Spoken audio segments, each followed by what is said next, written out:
Oh.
Hi, Mario.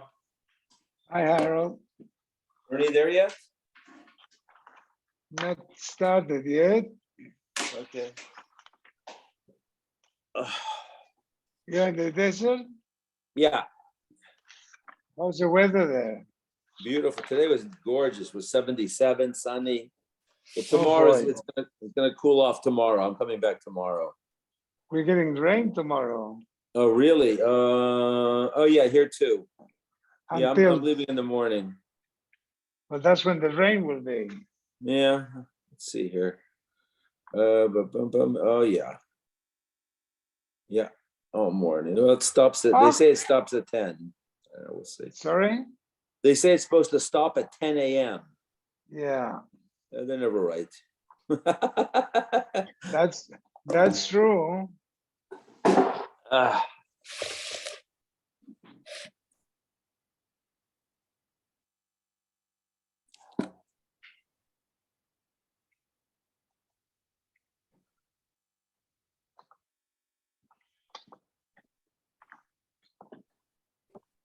Hi, Ernie. Hi.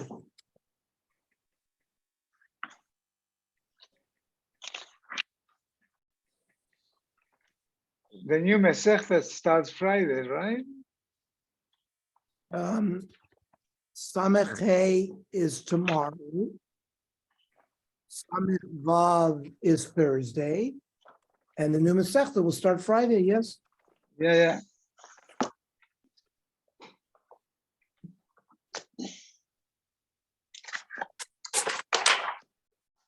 Oh, Right. Mr. Alange. We're on Samech Daled 64.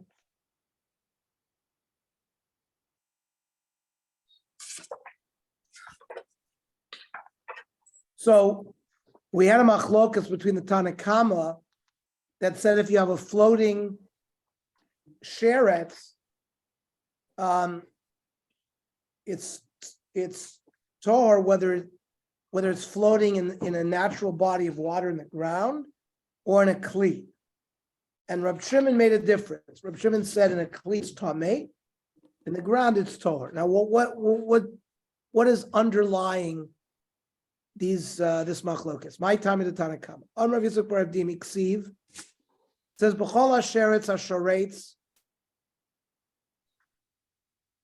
that kol makom shu shoretz. That seems to imply wherever the sheretz is crawling, it doesn't put a limit on where he's going to be metame. But then there's another pasuk that says b'chol hasheretz hashoretz ala aretz, which seems to imply that he's only mitame you when he's on the ground. How do you reconcile these two psukim? Haketza. So vaday mago tom. If we know for sure that the sheretz touched the person, he's tummy. Sofik mago, where if you find a sheretz floating and you're not sure whether you touched it or not, tor, it doesn't make a difference where it is. Okay, Rav Shimon, my time, why did he make a distinction between a kli and not a kli? Omer Ula, Siv, it says in the pasuk, Ach ma'ayan ubur, mikveh mayim yetahor. So there, if you find a sheretz in spring or a bore or a mikveh, then it'll be tohar. But later on in the pasuk, it says, "Hanogea b'nivlasan yitmar ha'aretz." Whoever touches the nevel of a sheretz is going to be tamei, which seems to say that no matter where, it's going to be mitame. We say that Tamik Tufa, Safik Tufa, is a mikvah versus a rabbi versus a yached? Makes no difference. No, if it Tamik Regarding this, regarding Safik Tuma versus a yached and Safik Tufa versus a rabbi, there's a chilik.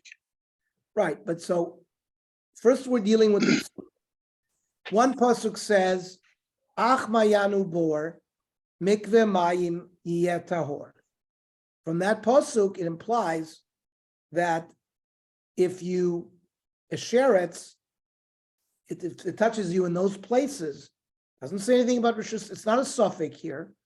We're talking about even if Ivada it touched you. That if it touched you in a mayan bor mikvah, you'll be tohor. But then another pasuk says, "Hanogea b'nivlasam yitmar ha'aretz," that if you touch and if the corpse of a sheretz, you will become tamei. So the psukim seem to be at odds with each other. So how do you reconcile the psukim? Haketza. Sofa b'kelim. So if it's floating in a bathtub, let's say, where when it's floating, you're not sure whether you touched it or not. So in kelim tamei. But that's because the pasuk said that you're tor in a mayan or bor, which implies that bakarka, if you find a floating sheretz in a body of water in the ground, then it's going to be tor, and that's where Reb Shimon bases his shita on. Ton Rabban, kol anitolin v'anigrorin, anything that is metame you that you can carry or drag, that's not considered floating. It's not analogous to a case of something floating in the water.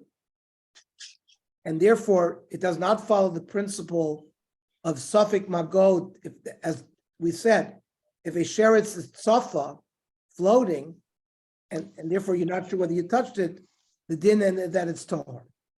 But no, by all things that you drag or carry, they're not viewed as tzafa, and therefore sfeikan tom. Even though you're dragging it or carrying it, it's viewed as if it's munach. V'hanizrokin, but if you throw it, if a person throws it, then that is considered like tzaf, and therefore sfeikan tor, and therefore if you're not sure whether you touched it or not, it'll be tor. Chutz min kazayis hameis, these things will be different. Kazayis hameis v'amal al pnei atuma, if you put your body over tuma, and anything that is natami the same way, whether you're on top of it or below it, which is suyi zavizava, because a zavizava, whether you're above an even or below the even, it'll be matame you. So in these cases, they'll always be matame misafek. Boiram barchama. Mace bikli. You have a piece of tame mace in a cup, ukli tzaf ne'amai, and the cup is bobbing in the water. This is almost an Einsteinian question, relates to relativity. Meaning, the Gemara is going to ask the question, this piece of tumah that's resting in the cup, do we view it as something resting? Because in the cup, it's not moving, but the cup itself is moving in the water. Mahu.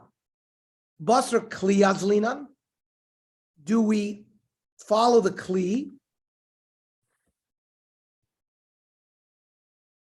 And the kli is moving, it's safa, it's floating.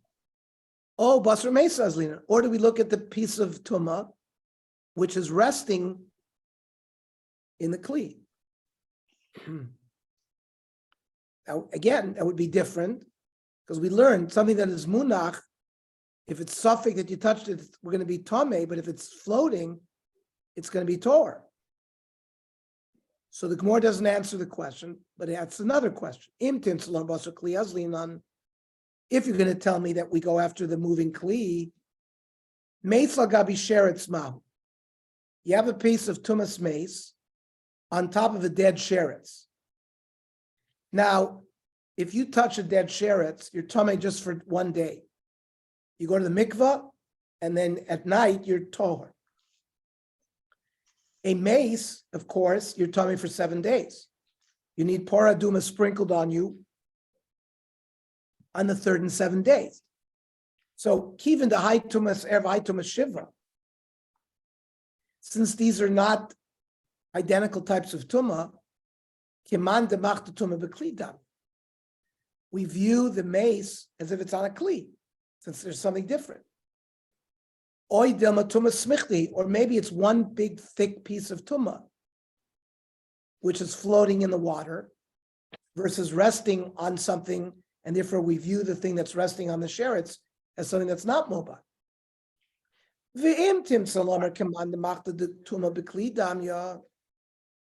And maybe you'll view, in that case, the tumah as if it's resting on a kli. V'tumah vadai.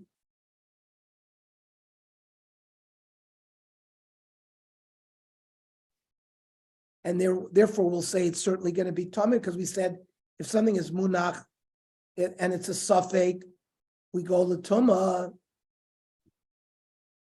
So I'll ask you another question. Sheretz al gabi nevela. You have a dead sheretz, and it's resting on a piece of nevela. Nevela is an animal that was killed not by shchita, and therefore it has tumas nevela.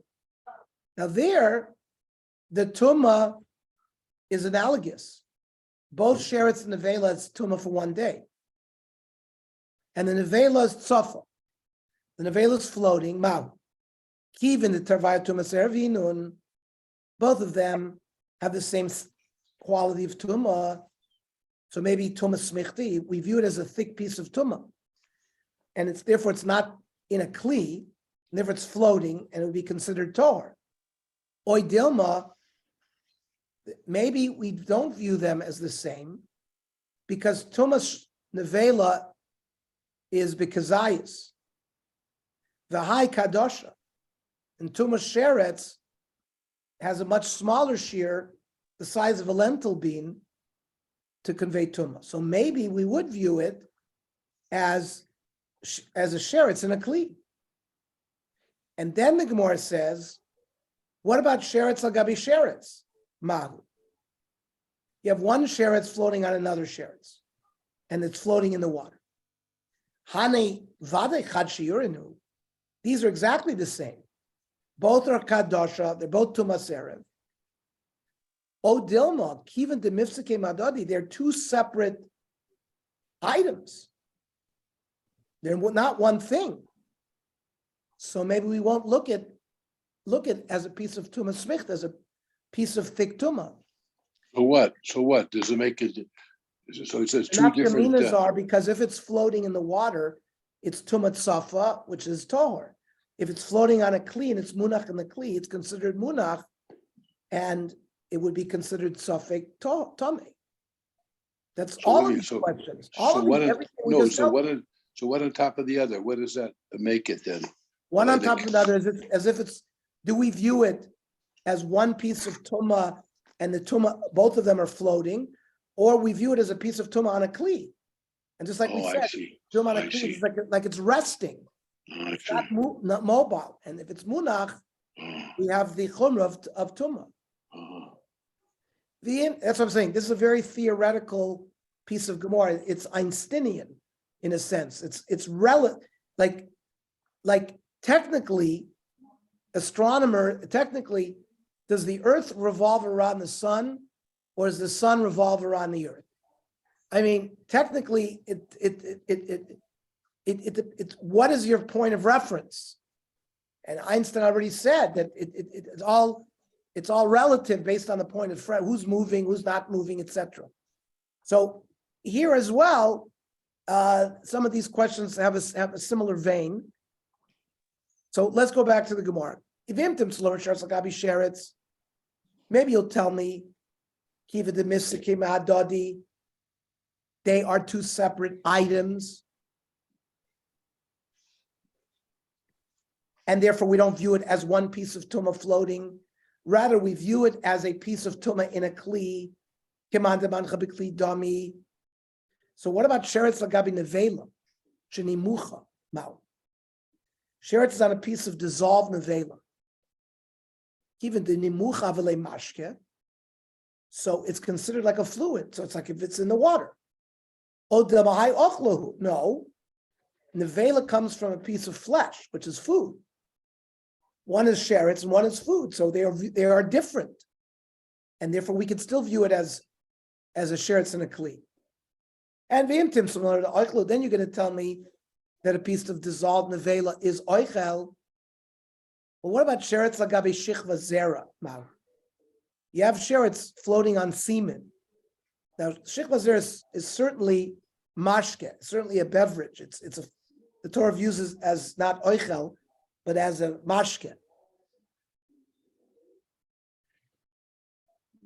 Can we view the sheretz certainly as a tumat safa? And v'imtim slura given the misakra v'leikiyuchla. The shichva zer came from the body of someone, and maybe it'll be viewed like an oichel because it's like basar of a person, not like a beverage. So then sheretz agabi beichatis. You have a piece of sheretz floating in water that has had paraduma ashes dissolved in it. And then that water is meichatis tzaf lagabi mayim ma'u. Is that certainly a mashke? And then it's considered that the sheretz is floating in water? Teiku. So the halach is sheretz munach al gabi sheretz. So that's one piece of thick tuma, and the suffix, whether you touch it or not, is tor. But sheretz al gabi meichatis, that's a suffix because it ended up with teiku, and therefore suffix magazeh is tor according to Rambam.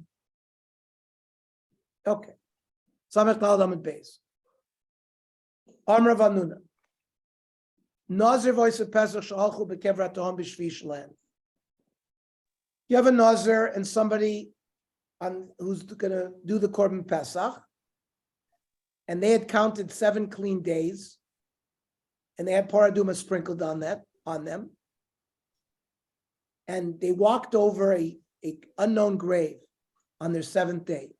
Since they didn't know, the nazir went ahead and took a haircut, and the guy who was supposed to bring korban Pesach brought the korban, and afterwards they were told, you know what?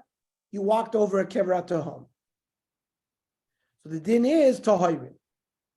We don't make them repeat everything. They're viewed as tohor, my timer. Dulo alima tumas atom lemister. The unknown tuma is too weak to be mavatel the Nazirus or the process that they did. Mosif Rava.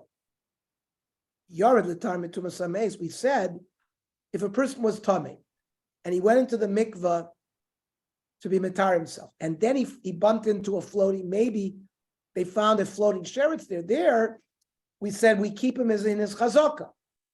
He was b'cheskas tuma, so we don't change it. Tamei. Cheskas tamei. Now, if he went in there to cool himself off, so he remains tar, shchaikas tar. And maybe here as well, since they really didn't finish their tahara, they needed hair of shemesh. So maybe they should view that they're bechazakas tamei, and it should wipe up what had happened before.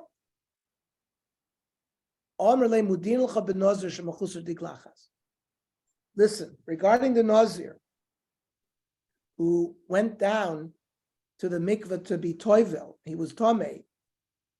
So then in a chanami, he didn't have his hair cut, and it does wipe away the prior days that he had. And Amalei Rav Afanam Yilcha Bois Pesach. I will say that the Yosef Pesach, though, that remains Tohar, the Lo Mechusar V'Lo Klum. He doesn't have to do anything. He's done everything. He went to the mikveh. He brought his korban. The only thing he needs is for the sun to set. The sun setting is not a Maisa. So he's viewed as Becheskas Tahara. How could you view him Becheskas Tahara? I'm a Chus Erev Shemesh. He's not a Torah yet. He needs sunset. A new concept. The sun is going to set. The laws of physics say the sun is going to set. So in essence, it's not a Chisar and Maisa. However, Vafa Abaya Hadar Bey. But Abaya eventually changed his mind. And Abaya changed his mind and accepted Rava that by Oisa Pesach he's Tohar. The Tanya, Yom Los, if a person became tamei, for example, after giving birth to a male, the female is tamei for 40 days, has to bring korbanos on the 41st. So the Yom Los is the 40th day. For a female, it's 80 and 81 days. 80 is Yom Los, 81 is when you bring the korbanos. The Yom Los is actually 41 and 81. So if he was inflicted with Tumah Tahom on that last day, he's allowed to Tavi. He's allowed to bring a korban. We're talking about a case where the woman was bringing a korban for a child, and then she miscarried on this last day. If it happened on the 41st or the 81st day, she gets away with one korban and covers both the original child she had and the one she miscarried.